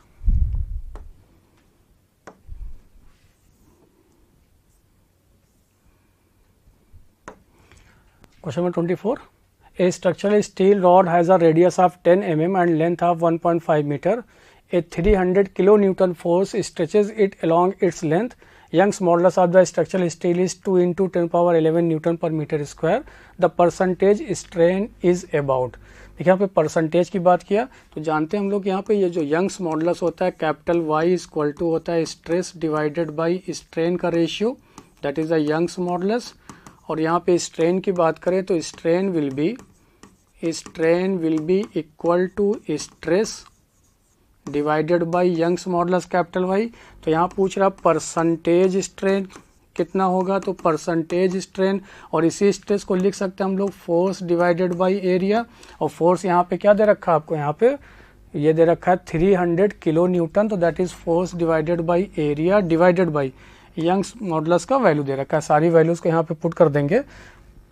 फोर्स आपको दे रखा है 300 किलो न्यूटन, तो इंटू 10⁻³ लिखे, डिवाइडेड बाय एरिया। एरिया क्या हो जाएगा क्रॉस सेक्शन का, πr² सर्कुलर होगा, जहाँ पे रेडियस आपको दे रखा है 10 mm, तो 10 और इसको मीटर में कन्वर्ट कर लिए -3 का होल स्क्वायर πr² की वजह से, डिवाइडेड बाय यंग्स मॉडुलस दे रखा है आपको 2 × 10⁻11। इधर परसेंटेज लिखे तो यहाँ पे 100 से मल्टीप्लाई करना होगा। सॉल्व करने पे ये रिजल्ट आता है 0.48%, तो option will be first. Next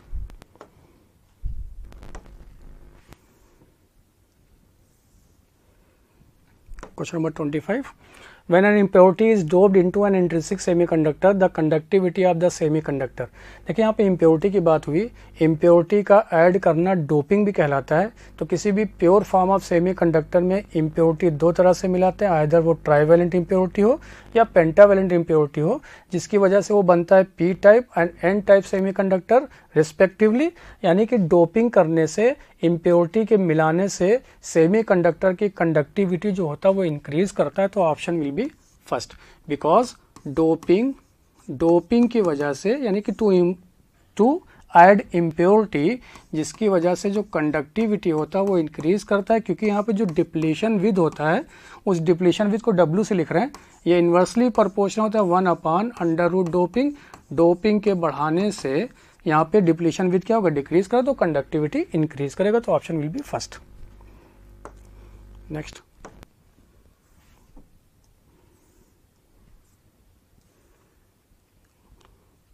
question number 26। When two monochromatic lights have frequency f and 2f, इसे न्यू और 2 न्यू को हम लोग f and 2f यहाँ पे रीड कर ले रहे हैं, are incident on a photoelectric metal, their stopping potentials becomes Vs/3 and Vs respectively. यानी जब फ्रीक्वेंसी f था तो Vs/3, फ्रीक्वेंसी 2f है तो Vs, the threshold frequency for this metal क्या होगा।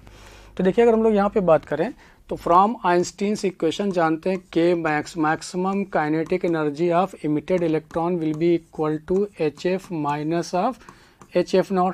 पूछा आपसे थ्रेशोल्ड फ्रीक्वेंसी, इक्वेशन लिख लिए, और यही मैक्सिमम काइनेटिक एनर्जी इक्वल होता है EV0, जहाँ पे V0 is the stopping potential.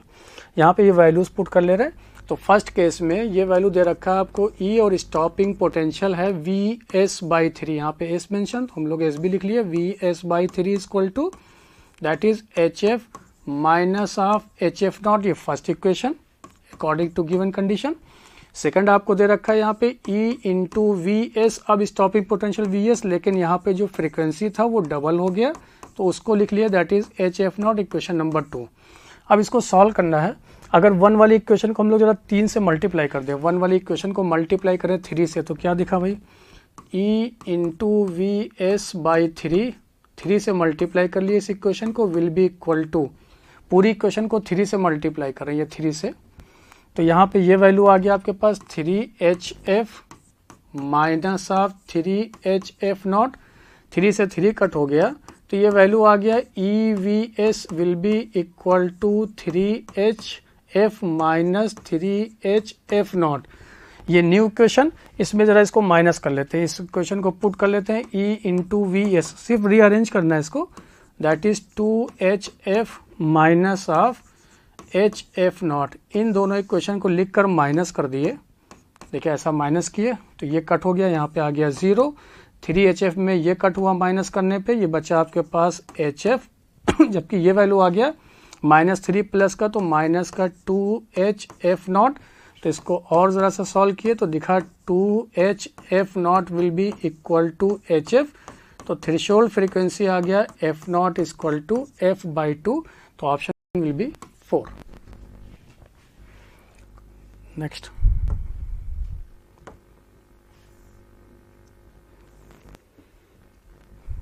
Question number 27, in a PN junction diode change in temperature due to heating.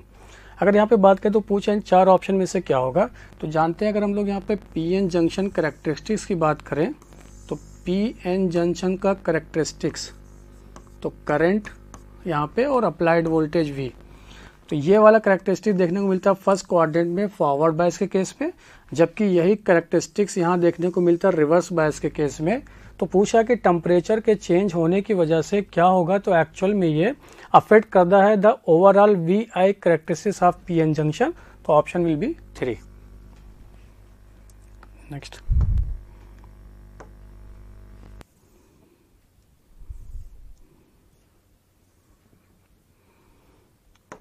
Question number 28, 3 resistance 1 ohm 2 ohm 3 ohm are connected in parallel में potential same, the ratio of currents passing through them when a potential difference is applied across its end will be।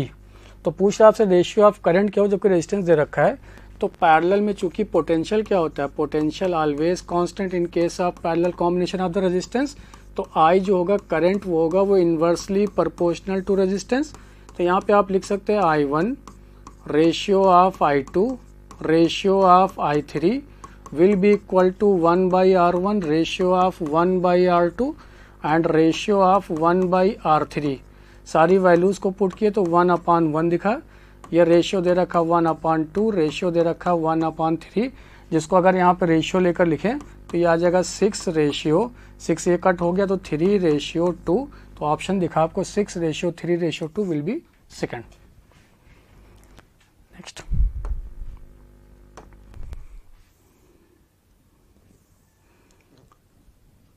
Question number 29.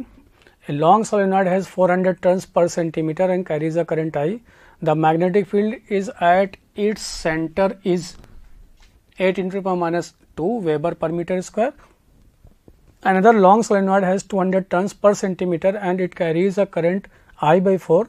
The value of magnetic field at its center. तो देखिए अगर हम लोग यहाँ पे बात करें सोलेनॉइड के लिए, तो जो मैग्नेटिक फील्ड होता है B = ये होता है μ0 Ni के बराबर, जहाँ पे n क्या है number of turns, I is the current.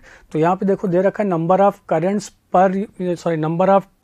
Per unit length, यहाँ पे दे रखा है n की वैल्यू 200 और एक बार यहाँ पे वैल्यू मेंशन है 400 टर्न्स पर सेंटीमीटर, यानी यहाँ पे जो B होगा ये प्रोपोर्शनल होगा number of turns per unit length and current I के। तो क्या यहाँ पे आप लिख सकते हैं B1 divided by B2 is equal to number of turns, एक बार और लिख लेते हैं N1/N2, करंट आपको दे रखा है I1/I2।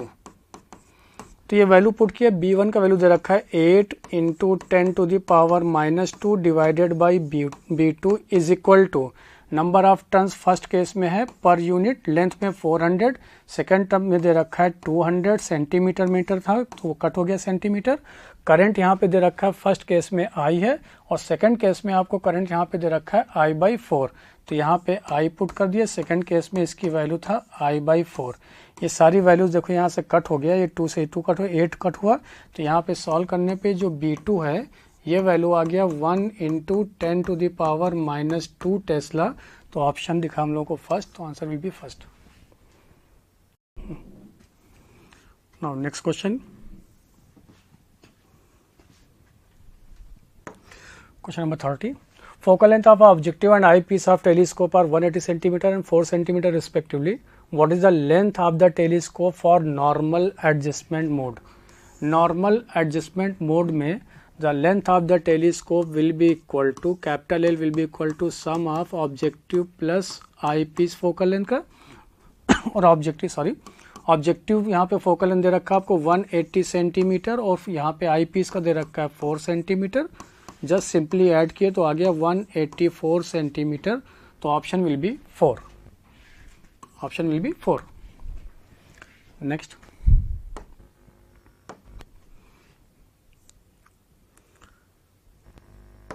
Question number 31।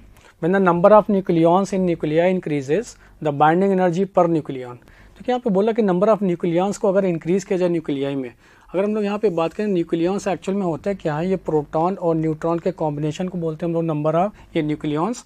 मान लेते हैं यहाँ पे ये पहले बाउंड सिस्टम में एक न्यूक्लियस एग्जिस्ट कर रहा था जिसमें नंबर ऑफ प्रोटॉन्स और न्यूट्रॉन्स एक दूसरे से कनेक्टेड, यानी न्यूक्लियस।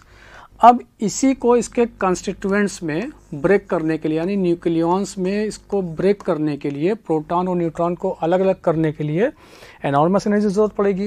यानी जैसे जैसे अगर यहाँ पे नंबर ऑफ न्यूक्लियॉन्स को आप बढ़ाएंगे तो उतना ही एनर्जी आपको देना होगा इसको सेपरेट करने के लिए, ताकि ये कन्वर्ट हो जाए अपने ये कंस्टिट्यूएंट्स पार्टिकल्स, कंस्टिट्यूएंट्स न्यूट्रॉन और प्रोटॉन में जब ये ब्रेक हो जाए। मान लेते हैं अगर यहाँ पे ये प्रोटॉन को रिप्रेजेंट करता है पॉजिटिव, तो ये यहाँ पे रिप्रेजेंट कर दिए प्रोटॉन को, रेस्ट आपका न्यूट्रॉन। तो जैसे न्यूक्लियॉन्स बढ़ेंगे वैसे से बाइंडिंग एनर्जी आपको रिक्वायर्ड ज़्यादा होगा ताकि इसको आप ब्रेक कर सके इसके न्यूक्लियॉन्स में। अब देखिए अगर हम लोग नंबर ऑफ न्यूक्लियॉन्स को और अगर बढ़ा रहे हैं तो पूछा जा रहा है आपसे बाइंडिंग एनर्जी पर न्यूक्लियॉन। तो बाइंडिंग एनर्जी पर न्यूक्लियॉन का मतलब एटॉमिक मास। तो अगर ये आप बढ़ाएंगे, अगर एटॉमिक मास आप इंक्रीज किए, नंबर ऑफ न्यूक्लियॉन्स को इंक्रीज करेंगे, तो बाइंडिंग एनर्जी पर न्यूक्लियॉन अब यहाँ पे क्या होगा, डिक्रीज होगा। यानी कि अब एनर्जी सफिशिएंट नहीं होगा कि इसको एक स्टेबल फॉर्म में रोक के रखा जाए।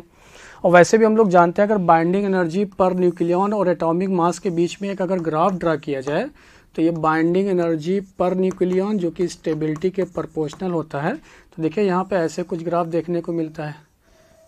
ये देखिए यही वैल्यू फिर यहाँ पे डिक्रीज करना यहाँ पे शुरू कर देता है कुछ ऐसा। तो मैक्सिमम वैल्यू यहाँ पे देखने किसके लिए मिलता है, आयरन के लिए 56। फिर जैसे जैसे आप यहाँ आगे बढ़ते हैं तो यहाँ पे बिस्मथ मिलेगा 209। फिर ऐसे ही आप आगे जाएंगे तो यूरेनियम 239 यहाँ मिलना शुरू होगा। यानी जैसे ही किसी न्यूक्लियाई में नंबर ऑफ न्यूट्रॉन्स ज़्यादा होना शुरू हो जाएंगे नंबर ऑफ प्रोटॉन से, तो वो पर्टिकुलर न्यूक्लियस डिसइंटीग्रेट, यानी स्पॉन्टेनियसली खुद ही डिसइंटीग्रेट होना शुरू होता है to achieve the stable nucleus. तो यहाँ पे बाइंडिंग एनर्जी पर न्यूक्लियन देखिए पहले इंक्रीज करेगा, फिर उसके बाद में ये ग्रेजुअली डिक्रीज करना शुरू कर देता है। तो first increases and then decreases with increase of mass number. तो ऑप्शन विल बी 4। नेक्स्ट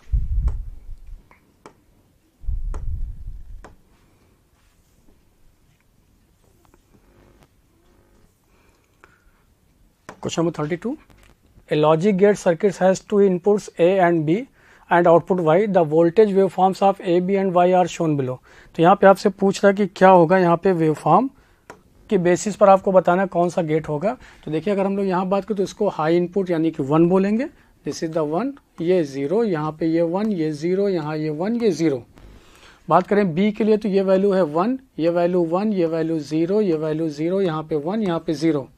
और यहीं पे अगर हम लोग आउटपुट की बात करें तो यही आउटपुट आपको देखने को मिल रहा है। यहाँ पे ये 1 है, ये वैल्यू यहाँ पे 1, फिर ये वैल्यू 0, फिर ये वैल्यू 0, फिर ये वैल्यू 0, फिर ये वैल्यू 1, फिर ये वैल्यू 0। अगर आप यहाँ पे देखो तो 1 इंटू 1 किए तो 1 आया, एंड की पॉसिबिलिटी है। 1 प्लस 1 किए तो 1 आया, और की पॉसिबिलिटी है। अब यहाँ पे नैंड तो नहीं पॉसिबल है, नॉर भी यहाँ पे पॉसिबल नहीं, क्योंकि 1 प्लस 1 का यहाँ पे 0 हो जाएगा और 1 इंटू 1 होने पे यहाँ पे फिर 0 हो जाएगा। तो ये दोनों गलत हो गया, तो ऑप्शन 1 होगा, तो ऑप्शन 2 होगा। सेकंड चेक कर लेते हैं। 0 प्लस 1, 0 प्लस 1 किए तो आना चाहिए 1, लेकिन यहाँ पे आ रहा है 0, तो ये भी गलत हो गया। और वैसे भी हम लोग को पता है 0 इंटू 1 करने पे आएगा 0, तो ऑप्शन क्या दिखा आपको, एंड गेट। तो option will be first, and gate. Next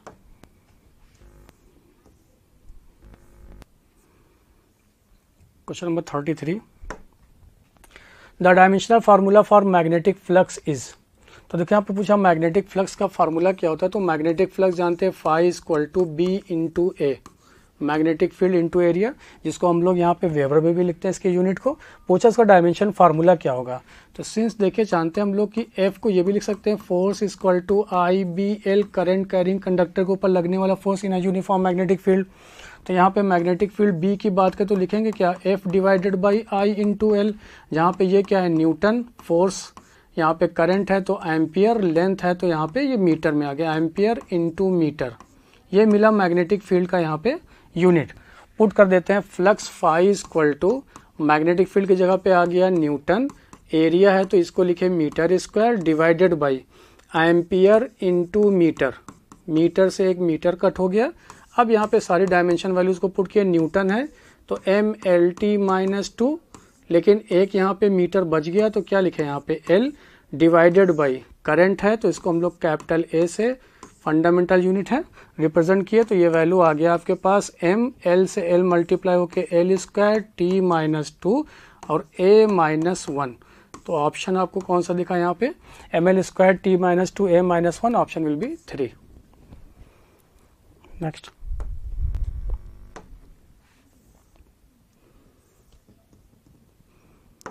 question number 34. 4 particles of masses m1, m2, m3 and m4 are placed at the vertices of a, b, c and d as respectively of a square shown.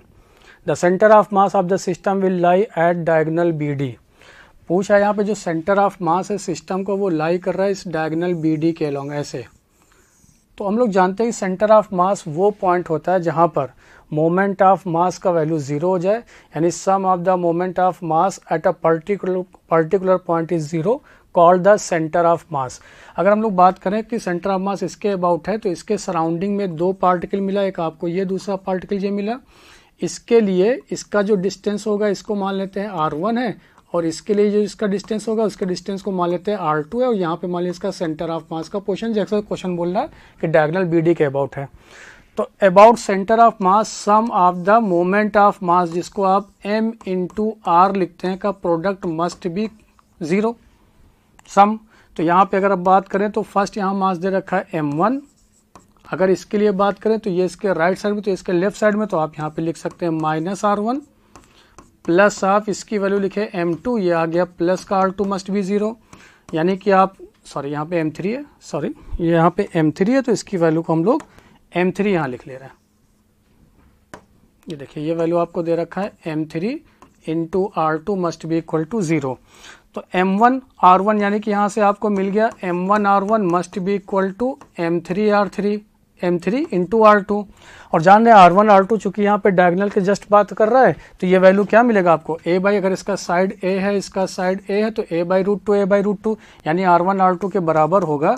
It means m1 must be equal to m3, तो option will be first, m1 will be m3, m1 will equal to m3. Next question,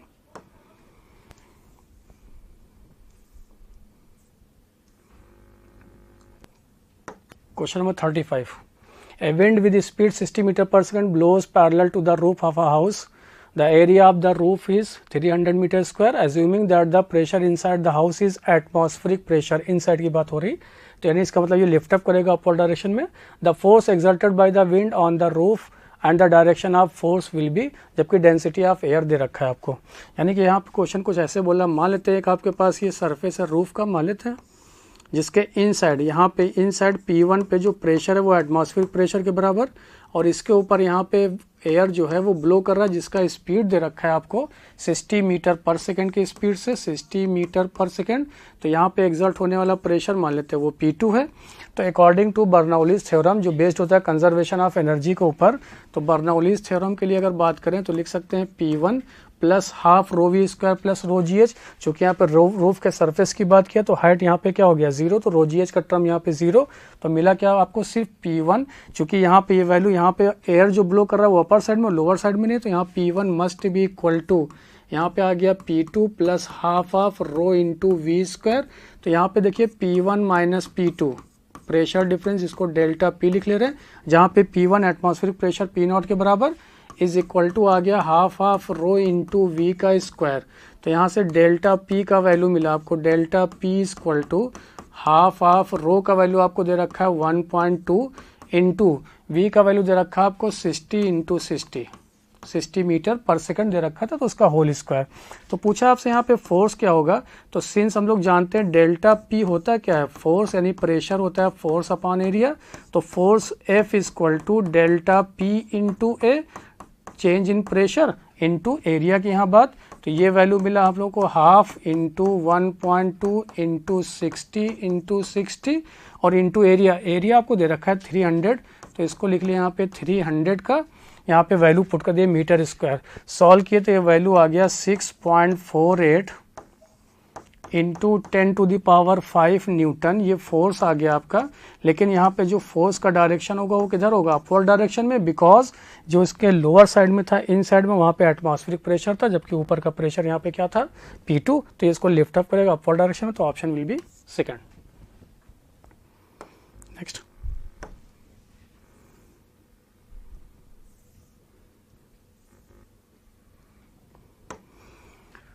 Question number 36. A raindrop falling from a height h above ground attains a near terminal velocity when it has fallen through a height 3h by 4. Which of the following diagrams shown in figure correctly shows the change in kinetic energy and potential energy of the drop during its fall up to the ground? तो देखिए, अगर हम लोग यहाँ पे बात करें कि एयर रेजिस्टेंस को नेगलेक्ट करते हुए, तो ये बात हो रही है यहाँ पे कि ग्राउंड से किसी हाइट पे मान लेते हैं एयर रेजिस्टेंस को नेगलेक्ट करते हुए यहाँ पे 3 पार्ट यहाँ कंसीडर किए. There is no any air drag और रेजिस्टेंस. ये पर्टिकुलर यहाँ से यहाँ तक का इसका हाइट एच. अगर हम लोग यहाँ पे बात करें तो ये सबसे ऊपर है, यहाँ से ड्रॉप हो रहा, तो यू का वैल्यू क्या है यहाँ पे 0. तो लेकिन यहाँ पोटेंशियल एनर्जी क्या होगा मैक्सिमम, सबसे ज़्यादा. काइनेटिक एनर्जी यहाँ पे क्या होगा 0.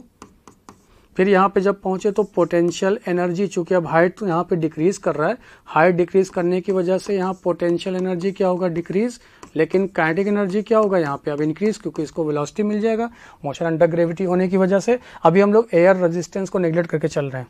फिर जब ये ग्राउंड पे पहुँचा तो यहाँ पे आ गया, तो इसकी पोटेंशियल एनर्जी अब क्या हो जाएगा 0, लेकिन काइनेटिक एनर्जी क्या हो जाएगा यहाँ पे, ये भी अब कांस्टेंट हो जाएगा, क्योंकि ये जो पर्टिकुलर वेलोसिटी था ये ड्यू टू ग्रेविटी की वजह से चेंज तो करेगा, लेकिन आफ्टर सम टाइम इसकी वैल्यू अब क्या हो जाएगा यहाँ पे कांस्टेंट टर्म के बराबर. लेकिन कैसे, जरा उसको यहाँ पे एक बार और देख लेते हैं. अब मान लीजिए अगर आपके पास यहाँ पे एयर रेजिस्टेंस मौजूद है, यहाँ पे एयर ड्रॉप है या रेन ड्रॉप है जो कि यहाँ पे एयर में है, तो अगर इसके पास रेजिस्टेंस होगा एयर रेजिस्टेंस, तो उसको लिख ले रहे हैं हम लोग FR. इसके पास वेट होगा अपना mg. अगर ये किसी फ्लूइड में होगा तो यहाँ पे बियॉन्सी फोर्स भी लिख लेते हैं हम लोग, ये जानते हैं. यानी कि अगर ये किसी फ्लूइड में अगर ये पार्ट हो तो यहीं पे एक बियॉन्सी फोर्स भी आता है, ये भी जानते हैं. अगर ये यहाँ पे ड्रॉप किया आपने तो इसका स्पीड जो होगा v, ये v का वैल्यू इंक्रीज करना शुरू करेगा, लेकिन कुछ ऐसा पॉइंट जहाँ पे इन दोनों का सम का वैल्यू इसके mg के बराबर हो जाए तो इसके ऊपर लगने वाला नेट फोर्स क्या हो जाएगा 0. जैसे ही यहाँ पे ये रेजिस्टिव फोर्स और बियॉन्सी फोर्स अगर फ्लूइड में है तो बात कर रहे हैं, अगर इन दोनों का सम इसके बराबर हो जाए तो इस पर लगने वाला नेट फोर्स क्या हो जाएगा 0. तो एक्सेलरेशन क्या हो जाएगा 0. एक्सेलरेशन 0 होने की वजह से इसके पास स्पीड क्या हो जाएगा कांस्टेंट, और इसी स्पीड को हम लोग नाम देते हैं टर्मिनल वेलोसिटी vt. तो अगर हम लोग यहाँ पे v की बात करें तो क्या v को लिख सकते हैं v = u + at. एक्सेलरेशन अगर यहाँ पे तो v का टाइम के साथ रिलेशन. लेकिन जैसे यहाँ पे देखो स्पीड कांस्टेंट हुआ तो क्या बोल सकते हैं कि यहाँ पे काइनेटिक एनर्जी भी क्या हो जाएगा कांस्टेंट, काइनेटिक एनर्जी हो गया कांस्टेंट. दूसरी बात, अगर हम लोग पोटेंशियल एनर्जी की बात करें तो पोटेंशियल एनर्जी ऑलवेज होता है mgh, और h यहाँ पे फंक्शन किसका होगा टाइम के रिस्पेक्ट में, तो लिखेंगे आप ut + ½ at², यानी यहाँ पे तो पैराबोलिक होगा. टाइम के रिस्पेक्ट में बात करें h और t² का प्रोपोर्शनल. तो यहाँ पे जैसे जैसे ये ड्रॉप नीचे आता जाएगा इसका पोटेंशियल एनर्जी क्या होगा डिक्रीज करना शुरू करेगा. पोटेंशियल एनर्जी डिक्रीज किया तो ऑप्शन 1 में और ऑप्शन अगर 3 में तो देखो पोटेंशियल इंक्रीज कर रहा, तो ये तो अपने आप रॉन्ग हो गया, ये दोनों ऑप्शन तो गलत हो गए. बात करते हैं यहाँ पे सेकंड और थर्ड में. तो पहले जब यहाँ पे पार्टिकल था या रेन ड्रॉप था तो उसके पास पोटेंशियल मैक्सिमम था, तो यहाँ देखने को मिला. फिर इसके बाद में इसकी पोटेंशियल एनर्जी का वैल्यू डिक्रीज करना शुरू करेगा, क्योंकि यहाँ पे आके h का वैल्यू 0. अब ये रेन ड्रॉप आ गया ग्राउंड पे, तो वही लिखे यहाँ पोटेंशियल 0. तो h और t के बीच में रिलेशन कैसा दिखा पैराबोलिक, तो पैराबोलिक देखने को मिला, तो ये वैल्यू यहाँ पे दिखा. इनिशियली इसके पास काइनेटिक एनर्जी क्या था 0, तो काइनेटिक एनर्जी यहाँ पे क्या है 0. लेकिन कुछ समय के बाद में इसकी पहले काइनेटिक एनर्जी क्या हो देखो इंक्रीज कर रहा है अप टू सर्टेन हाइट तक, तो ये वैल्यू इंक्रीज किया. लेकिन जैसे ही ये यहाँ पे फोर्स नेट फोर्स इस रेन ड्रॉप पे टोटल 0 हो गया, तो इसने अटेन कर लिया यहाँ पे टर्मिनल वेलोसिटी जो कि कांस्टेंट है. तो उस वेलोसिटी की वजह से काइनेटिक एनर्जी भी क्या हो जाएगा कांस्टेंट. तो बेस्ट यहाँ पे ग्राफ देखने को मिला सेकंड, तो option will be second. Next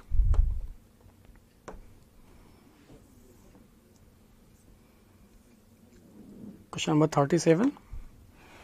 A wheel rotates with a constant acceleration of 4 radian/s². If the wheel starts from rest, the number of revolutions it makes in the first 17 seconds will be approximately. तो देखिए अगर यहाँ पे ये बात कर रहा है rotates with a constant acceleration, wheel starts from rest, यानी इसके पास जो इनिशियल एंगुलर वेलोसिटी होगा वो 0 रेडियन/सेकंड. तो क्या यहाँ पे हम लोग जानते हैं angular displacement theta = ω0t + ½ alpha × t² लिख सकते हैं. इनिशियल एंगुलर से 0, तो यहाँ पे थीटा की बात किया, थीटा = ½ अल्फा आपको दे रखा है एंगुलर एक्सेलरेशन 4 रेडियन/सेकंड² इनटू टाइम दे रखा है आपको 17, तो यहाँ पे लिख लिया हम लोग 17 का स्क्वायर. ये थीटा आ गया. जैसे ये थीटा की वैल्यू मिला तो यहाँ पे थीटा = 2 इंटू यहाँ पे 17 × 17 लिख लिया. यहाँ पे थीटा ये आ गया रेडियन में. और एक चीज़ हम लोग और जानते हैं, जो सिंस जो थीटा होता है ये must be equal to 2n pi, जहाँ पे n होता है नंबर ऑफ रोटेशंस या नंबर ऑफ रिवोल्यूशन। तो नंबर ऑफ अगर रोटेशन की बात किया तो आपसे वही पूछा यहाँ पे नंबर ऑफ रिवोल्यूशंस कितना बना लेगा, नंबर ऑफ रोटेशन क्या होगा। तो क्या यहाँ से हम लोग लिख सकते हैं n equal to theta divided by 2 pi. तो थीटा की वैल्यू यहाँ पे 2 इंटू 17 डिवाइडेड बाई 2 इंटू ये वैल्यूज यहाँ पुट किए इंटू पाई का वैल्यू यहाँ 22/7 या 3.14 भी लिख सकते हैं, 2 से 2 कट हो गया तो n का वैल्यू अप्रॉक्स में आ गया यहाँ पे 92। तो option will be second. Next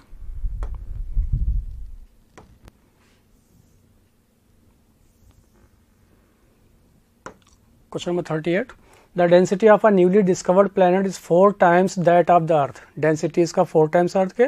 the acceleration due to gravity at the surface of the planet is equal to that at the surface of earth, यानी दोनों के लिए जी का value same. If the radius of the earth is capital, the radius of the planet क्या होगा। तो अगर हम लोग जानते हैं यहाँ पे डेंसिटी के टर्म में एक्सेलरेशन ड्यू टू ग्रेविटी लिखे तो वैल्यू क्या होता है 4/3 pi into rho into G into capital R, जहाँ पे G gravitational constant, rho density, capital R radius. तो यहाँ पे बोल सकते हैं आप जो जी का वैल्यू है ये प्रोपोर्शनल है रो इंटू कैपिटल आर के। तो यहाँ पे बोल रहा है कि G acceleration due to gravity for earth लिखे, acceleration due to gravity for planet.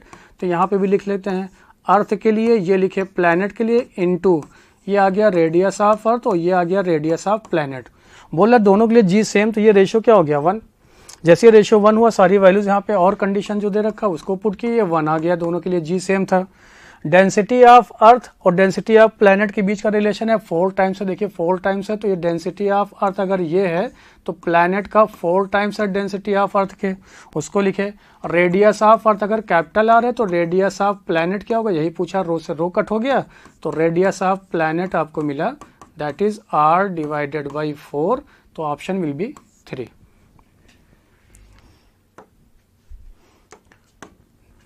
Next question, question number 39. The soft iron is a suitable material for making an electromagnet. This is because soft iron has. तो देखिए अगर हम लोग यहाँ पे बात करें तो सॉफ्ट ये जो इलेक्ट्रोमैग्नेट होता है उसको हम लोग बनाते हैं सॉफ्ट आयरन की हेल्प से। उसका रीज़न क्या है, क्योंकि इसके पास परमिएबिलिटी हाई होता है, उसका रिटेंटिविटी लो होता है। तो बात यहाँ पे आती है अगर परमिएबिलिटी हाई है तो उसका मीनिंग क्या होगा। तो परमिएबिलिटी एक्चुअल में हाई होने की वजह से वो ये फैक्टर ये बताता है कि यहाँ पे फ्लक्स जो होगा वो कम्प्लीटली लिंक होगा, यानी कि जो मैग्नेटिक फ्लक्स होगा, मैग्नेटिक फ्लक्स कम्प्लीटली लिंक्ड होगा between primary and secondary coil. जितना अच्छा यहाँ पे लिंकेज होगा उसकी वजह से यहाँ पे सॉफ्ट आयरन को एज ए मैग्नेट के हम लोग यूज़ कर सकते हैं। तो उसकी परमेबिलिटी तो हाई होना चाहिए, रीज़न ये है। दूसरी बात है लो रिटेंटिविटी। तो रिटेंटिविटी इस बात को रिप्रेजेंट करता है कि अगर मैग्नेटिक फील्ड की वैल्यू को जीरो भी कर दिया जाए, मैग्नेटाइजिंग फील्ड की वैल्यू, तब भी उस पर्टिकुलर स्पेसिमेन के पास में मैग्नेटिक फील्ड की प्रॉपर्टी यानी मैग्नेट की प्रॉपर्टी बची रह जाए, वो बताता है रिटेंटिविटी। तो चाहते हैं हम लोग कि एज ए इलेक्ट्रोमैग्नेट तरीके से यूज़ करना तो उसकी रिटेंटिविटी की वैल्यू लो होना चाहिए। तो अकॉर्डिंग टू 4 ऑप्शन में से option 3 will be the best. तो 3 will be the option. Next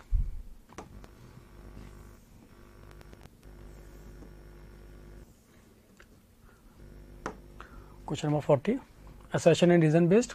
When radius of a circular loop carrying current is doubled, its magnetic moment becomes 4 times. तो देखिए मान लेते हैं किसी भी करंट कैरिंग लूप की वजह से जिसमें करंट आइदर क्लॉकवाइज या एंटी क्लॉकवाइज आई, जिसका रेडियस यहाँ पे r दे रखा है, तो जो मैग्नेटिक मोमेंट होता है capital M will be equal to n number of turns into current into area.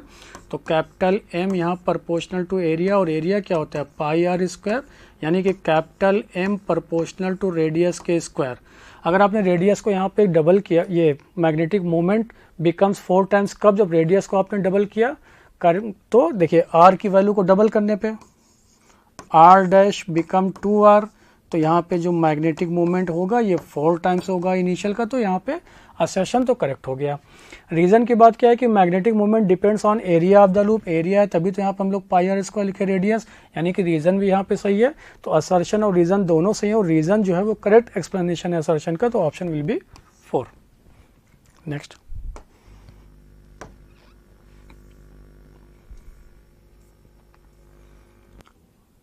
Question number 41, which one of the following is a possible nuclear reaction.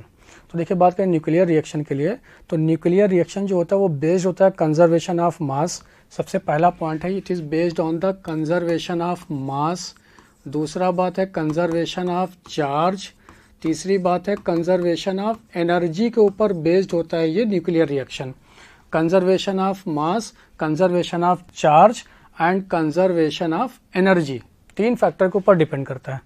तो यहाँ पे अगर मास की बात करें तो यहाँ पे न्यूक्लियॉन्स की बात होती है। तो जरा हम लोग चेक करते हैं यहाँ पे क्वेश्चन 1, 2, 3 एंड 4 में कौन सा यहाँ पे वैलिड होगा। तो पहला देखो यहाँ पे दे रखा है 7, ये नाइट्रोजन 11 दे रखा है, प्लस यहाँ पे हाइड्रोजन 1H1 है, कार्बन की वैल्यू। तो पहले हम लोग मैच कर लेते हैं यहाँ पे नंबर ऑफ मास यानी न्यूक्लियॉन्स के बारे में पहले यहाँ पे मैच कर लेते हैं कि नंबर ऑफ न्यूक्लियॉन्स जिसको बोल रहे हैं यहाँ पे मास यानी एटॉमिक मास की बात हो रही है। देखिए क्या यहाँ पे फर्स्ट में फुलफिल हो रहा है। तो देखिए ये 11 दे रखा है और यहाँ पे दे रखा है 1, तो 11 + 1, 11 + 1 ये मिलकर आ गया 12। राइट साइड में देखिए ये 12 है, ये 0 है, यहाँ पे बीटा पार्टिकल है, ये मासलेस होता है, इसके पास चार्ज -1, तो 12 + 0 राइट साइड में, तो ये भी यहाँ फुलफिल हो रहा है, तो ये भी कितना आ गया 12। सेकंड अब हम लोग चेक करेंगे यहाँ पे चार्ज कंजर्वेशन के लिए। तो चार्ज कंजर्वेशन का मतलब यहाँ पे नंबर ऑफ प्रोटॉन का मौजूद होना। तो यहाँ 7 है, यहाँ 1 है, तो 7 + 1, अब हम लोग चार्ज की बात कर रहे हैं, यहाँ से बात की है चार्ज के लिए। तो 7 + 1 ये आ गया आपके पास 8, और इधर बात की तो ये 6 और -1 हो गया यहाँ पे 6 - 1, तो ये तो बचा 5 ही। तो चार्ज कंजर्वेशन यहाँ वैलिड नहीं, इसलिए ये वाली इक्वेशन वैलिड नहीं, तो ये यहाँ पे वैलिड नहीं। जबकि इस न्यू नॉट को हम लोग बोलते हैं एंटी न्यूट्रिनो। अभी इसके बारे में आगे बात करते हैं। फिर देखिए आगे दूसरी इक्वेशन आ गई, फिर यहाँ फुलफिल किए कंडीशन, न्यूक्लियॉन्स को चेक किए, 10 + 4 14, 13 + 1 यहाँ पे 14, ये सही है। फिर चार्ज की बात की तो 5 + 2 7 है, जबकि 7 + 1 यहाँ पे 8 आ गया, तो ये भी यहाँ पे वैलिड नहीं है, न्यूक्लियर रिएक्शन पॉसिबल नहीं। बात आती है यहाँ पे 3 की। 3 के लिए चेक करते हैं फिर से यहाँ पे मास के बारे में। ये यार नंबर ऑफ न्यूक्लियॉन्स या मास के लिए 24 है और यहाँ 1 हो गया 25, जबकि यहाँ पे 20 और ये 4 मिलके ओनली 24 है, तो ये भी वैलिड नहीं। जब मास ही नंबर यहाँ वैलिड नहीं तो आगे हम लोग चेक ही नहीं किए। अब लास्ट एक ही ऑप्शन बचा आपके पास 4, तो आप इसको डायरेक्ट यहाँ पे टिक कर सकते हैं। फिर भी यहाँ पे चेक कर लेते हैं, ये NP यानी नेपच्यून दे रखा है आपको 93239, तो और यहाँ पे प्लूटोनियम है 239, और यहाँ पे फिर अगेन बीटा आ गया, बीटा यहाँ पे पार्टिकल। तो मास नंबर यहाँ चेक किए, 4th के लिए चेक कर रहे हैं हम लोग। मास नंबर है राइट साइड में 239, और जबकि हम 239 + 0, तो ये आ गया 239 के बराबर, और जबकि लेफ्ट साइड में 239 है। चार्ज की बात करें तो 93, जबकि यहाँ पे 94 और -1 93, और जब भी बीटा यहाँ पे एमिशन होता है तो एंटी न्यूट्रिनो, तो यही क्वेश्चन करेक्ट, तो option will be 4। Next question number 42, A set of atoms in a excited state decays. तो देखो अगर हम लोग बात करें यहाँ पे एक्साइटेड स्टेट के लिए, तो मान लेते हैं यहाँ पे एक्साइटेड स्टेट, ये एनर्जी लेवल यहाँ पे E2 और इसका एनर्जी लेवल है यहाँ पे E1। अगर यहाँ से इलेक्ट्रॉन है यहाँ पे जंप किया, आया यहाँ पे लोअर एनर्जी स्टेट से आ गया यहाँ पे एक्साइट होकर यहाँ पे हायर एनर्जी स्टेट की तरफ, तो यहाँ पे जो चेंज इन एनर्जी होता है ये डेल्टा E के बराबर मिलेगा HF, यानी एक फोटोन को ये इमिट करता है in the form of photon emit होता है HF, जिसके पास फ्रीक्वेंसी होता है HF, और वही डेल्टा E किसके बराबर होता है, difference of this energy. Actual में होता क्या है कि कोई भी एटम चाहता है हमेशा ग्राउंड स्टेट तरफ आने के लिए ताकि वो स्टेबल ज़्यादा हो, उसकी स्टेबिलिटी ज़्यादा हो। तो यहाँ पे गिवन ऑप्शन के according in general to any of the states with lower energy, because lower energy में एनर्जी ज़्यादा होने की वजह से स्टेबिलिटी ज़्यादा देखने को मिलती है, तो option will be first. Next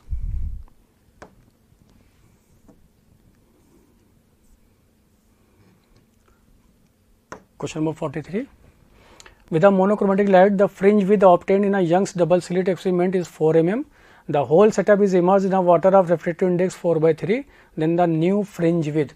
देखिए हम लोग जानते हैं जो फ्रिंज विद होता है उसको रिप्रेजेंट करते हैं बीटा से। Beta = lambda D capital D divided by small d, separation between the slits, separation between slits and the screen where lambda is the wavelength और beta is the fringe with.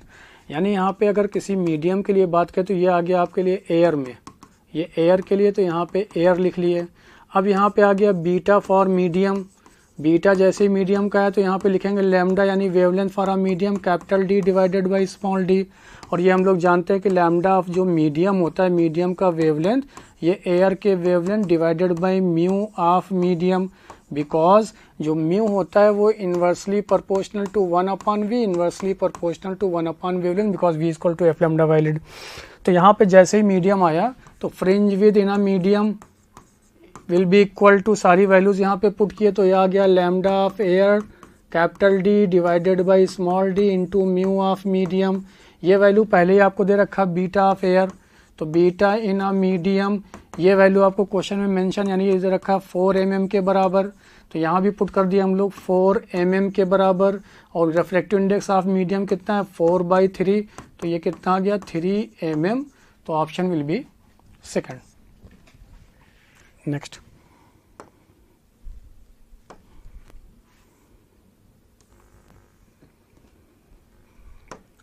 Question number 44, a charged particle having a drift velocity of 8 × 10⁻⁵ meter per second in an electric field of 2 × 10⁻12 volt per meter has a mobility in meter square per volt second is। तो देखिए हम लोग जानते हैं जो mobility होता है, mobility mu is equal to V drift velocity divided by electric field यानी अप्लाइड फील्ड। तो mobility just formula base equation, इसकी वैल्यू पुट की है तो 8 × 10⁻⁵, जबकि इलेक्ट्रिक फील्ड का वैल्यू दे रखा है 2 × 10⁻12। सॉल्व किए तो ये आ गया 4 × 10⁻7 मीटर स्क्वायर पर वोल्ट इंटू सेकेंड, तो ऑप्शन विल बी 3। नेक्स्ट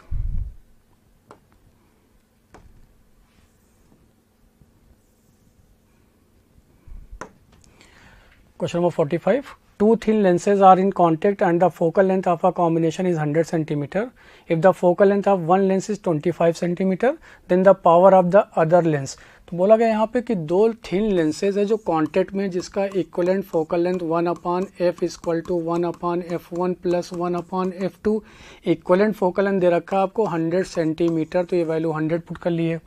और यहाँ पे जो if the focal length of one lens, तो मान लेते हैं वो f1 का वैल्यू यहाँ पे दे रखा है 25 सेंटीमीटर प्लस 1/f2, तो यहाँ पे मिला 1/100 माइनस 1/25 इक्वल टू 1/f2। जैसे यहाँ पे वैल्यू आ गया तो 100 यहाँ पे एलसीएम ले लिए, 100 एलसीएम लिए तो ये आ गया 1 minus of 4 that is 1/f2, तो ये वैल्यू आ गया आपके पास 1/f2 इज इक्वल टू, ये आ गया माइनस का 3/100।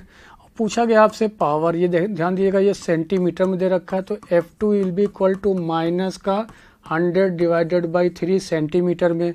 पूछ रहा आपसे पावर इसी लेंस का क्या होगा, तो पावर इक्वल टू 1/f लिखते हैं जब f मीटर में हो, लेकिन ये सेंटीमीटर में, तो 100/f, लेकिन ये किस में होगा सेंटीमीटर में। तो 100 वैल्यू पुट किए और f का वैल्यू दे रखा है माइनस का 100 डिवाइडेड बाई 3, तो ये वैल्यू आता है डायोप्टर में, तो पावर आ गया आपके पास माइनस का 3 डायोप्टर, तो ऑप्शन विल बी सेकंड। तो स्टूडेंट्स ये था आज आपका डिस्कशन। इसमें आज आपने देखा होगा कि मैक्सिमम क्वेश्चन आपके फार्मूला बेस्ड थे, तो अगर आप यहाँ पे फार्मूला का रेगुलर रिवीजन करते हैं तो आपके लिए बहुत हेल्पफुल होगा क्वेश्चन बहुत ही शॉर्ट टाइम में सॉल्व करना। Okay, thank you so much.